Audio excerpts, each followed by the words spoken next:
to get on your phone. Okay. And that app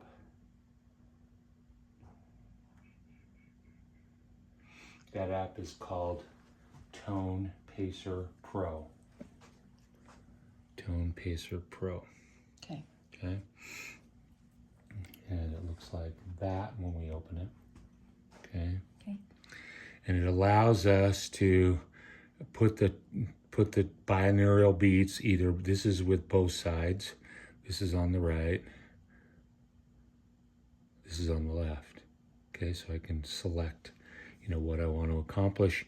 I can also select right now where I'm spending most time, in your case, more in the 100 to 500 hertz frequencies.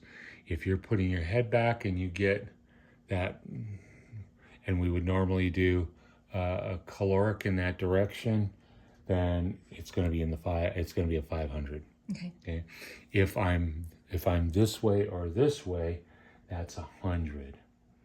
And the reason that is, in fact, let me take a picture of this so I don't lose it. On my notes here.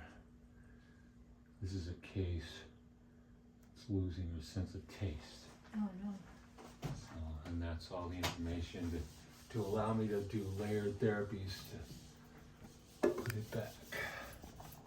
So you figure out what the problem is, where the brain's misfunctioning, you figure out what wires need to be reactivated, and then you go in and make some magic happen. Yep. Okay. That's what I do. Okay, and so we were talking about, remember I said the canals. We've talked about the canals before, right? Okay, and this is the horizontal, the posterior, and anterior canals. And so we're actually no this way. Okay. Anterior. Okay. And here's the utricle and saccule. We call it the otolith. This one feels up, down. In fact, your sense of gravity that it's pulling on you comes from the saccule. It also feels translation backwards. This one feels translation forward, and that includes this way forward, right? All of it. And so but it's translational as opposed to rotation. You rotate your head, that's where we're activating these canals, okay? And you've got two nerves that come off of here, and one of those nerves deals with the posterior canal and the saccule, and one of them deals with the utricle, the anterior canal, and the horizontal canal. Okay, and so this is the superior and the inferior vestibular nerve. Okay, and this is deep graduate level, postgraduate level anatomy. Why is it important? Well, actually, because of science, we know from science that we can bypass this system and go straight to messing with the nerves. Now, we'll get both of those things, but I can get the nerve by resonating this nerve with 500 hertz. And this is 100 hertz. And that's from science, what they found. Okay, and so I can bypass the sensor and activate the nerve itself and get it. And this is more powerful, right? But this allows me more ability to do other things with it, right? I can have an athlete that has a problem with the right anterior canal, which is going to make it so that he will tend to fall this way, and it doesn't activate the reflexes that activate the nerves obliquely to bring him back. We can actually activate those, step up the entire neurology chain, which includes the vestibular nuclei, the tone of the muscles, right, that give you rigidity and response to gravity and changes in balance and all that. But it also drives the cerebellum that in its weak part. So now all of a sudden, it's like it's balanced, like it's doing what it should. And so it will learn faster to, that part that's weak will learn faster to be with the rest of them. And a lot of athletes never get very far because they have these kind of problems and they're trying to make it work with regular activities, and they're just maintaining the imbalancement that they have. And then they say, well, okay, I do better going this way, so they do trends in that direction as opposed to being able to go either way and that. So, but that is why we use this, and it allows us even more, and it's kind of an expensive app. I think it's like 70 or 80 bucks or whatever. Highly versatile, because I can change it. Let's say I'm dealing with a person with their convergence divergence system, and we talked about that, right? And so if I want to work with that convergence divergence, which is often going to have create a problem with reading, but also seeing because of the pupillary change and that, I can do near far exercises, and if I'm near, it's 500 hertz. If I'm far, it's 2500 hertz. So I can change it from the 100 to, I can dial it, I could tell it to do 2500 instead. And so I put these headphones on and I give you a target far away and a target really close, and I say, whenever you hear the super high pitched sound, look way over there at the target.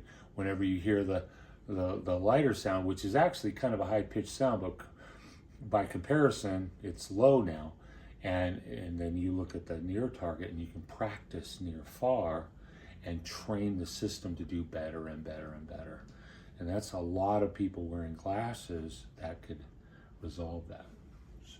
Does that also affect dyslexia? Does that have anything to do with? Dyslexia is a left brain issue.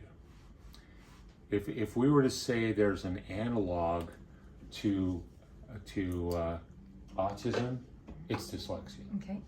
And so I got a low right brain, autism.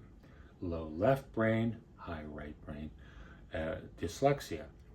And that could be any number of things. It's like autism. It can express itself in so many different ways depending upon what parts are less developed. Same thing with dyslexia. I could have auditory processing, visual processing problems, meaning I look at the teacher, puts up the picture and says, Joey, what is that? He's going. And she's going, come on, it's easy. And all these other kids are going, oh, it's a house. Mm-hmm. Or I show this to Joey and I say, what is it? He could tell, but if I put it on tilt, he can't. And so that is the left brain side of things. And they're, like I say, they're very elusive because they've got lots of social skills and emotional control and they're very adept at hiding the fact. Say, well, he looks smart. Well, he is. In fact, he looks smarter than the autistic kids, and yet the autistic kid may be a savant, and that's common. Was it the kid? I saw a study recently. The kid was, and it was Malillo. This kid was 9 years old. He couldn't speak at 9, and they taught him how to connect to the computer and to be able to say what he wants to do with the computer. He was online with, I can't remember the name of the university. It was a big name university back east with their physics department. 9. He's a savant, but he can't speak. He said it's right side.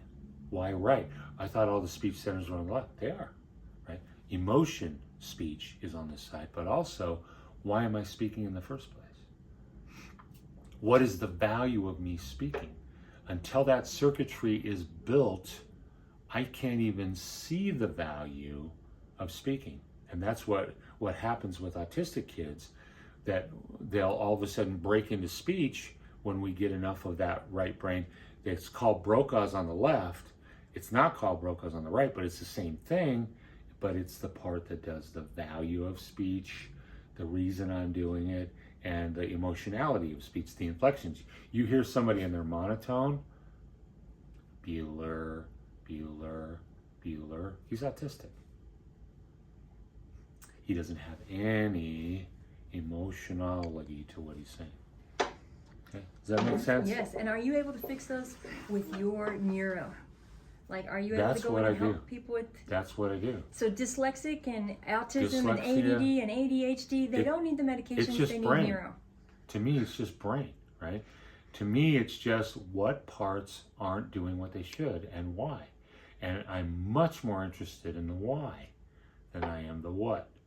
Because then I want to go. If it's underdeveloped, great. We talked in here, we were talking about the different neurobrain degenerative processes, Alzheimer's, dementia, and all that. And I said, if you look at the developmental problems and the degenerative problems, they look exactly the same, right? You have this little kid who hasn't built the right side of his brain. He's got no sociality. He's got no ability to control his emotions. He's melting down all the time. He has no control over his attention system. It controls him. And then you take the guy, the old cantankerous coot, who is just a jerk. They look like the same guy. They are. This one hasn't built it, and this one's dying. The system is dying. It's like this. What is that? Most people would say, oh, that looks like a stroke. If I had a brain injury to the blood vessel, right? Yeah, I'd say, yeah, that's a stroke. But what if I'm born with it?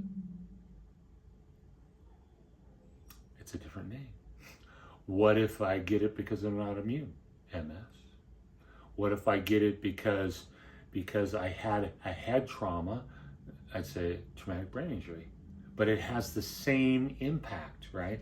I just have to know how did I get it, because it may affect what I'm doing. If I've got an autoimmune that created that, it's damaging it, it's going to keep on damaging it until I stop it. If I've got inflammation in there because of a brain injury, because of a head injury, baseball bat to the head, then I need to know that so that I can knock down the brain inflammation first, and then I can start dealing with whatever's left and getting it to function at its highest level and all the other stuff to support it to do more with less and that. So, but for me, it's just the brain. Right? Yes, I agree. The names are becoming hurtful. I agree. They're hampering. And especially most of the names, the people who are saying them have no idea what they mean, because they don't have any meaning. Autism, what does that mean? Turn inward. Oh, that's just one little piece of the problem. I turn inward. I don't do social things. That's all it means. And I got 70 things that it could have been, and you're picking that? That is stupid. We are generalizing everything to the point of here's a pill. Yes. Goodbye. If I'm a teacher and you're bouncing all over, you have ADHD and you need control. Ritalin. Exactly. I can't stand. I can stand this, but I can't stand this. Well, that sounds like your problem, not the kid. And why don't you understand, as an expert in teaching, the need for the kid to turn his brain on so that he can be calm? Mm-hmm.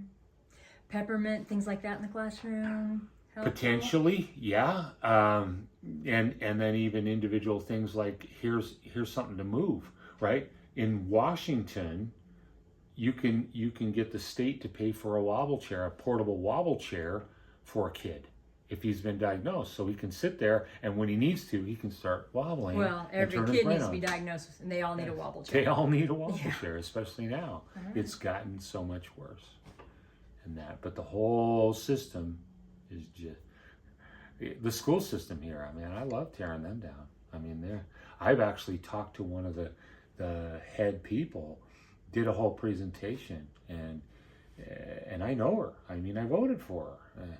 And I said, I will come and I will design for you free of charge. I'll design a process. And, well, okay. So I called her back. She said, "Oh, I gave your stuff to the ed shed," which means to the people who deal with, the autism and that kind of thing. And I said, "What did you give her?"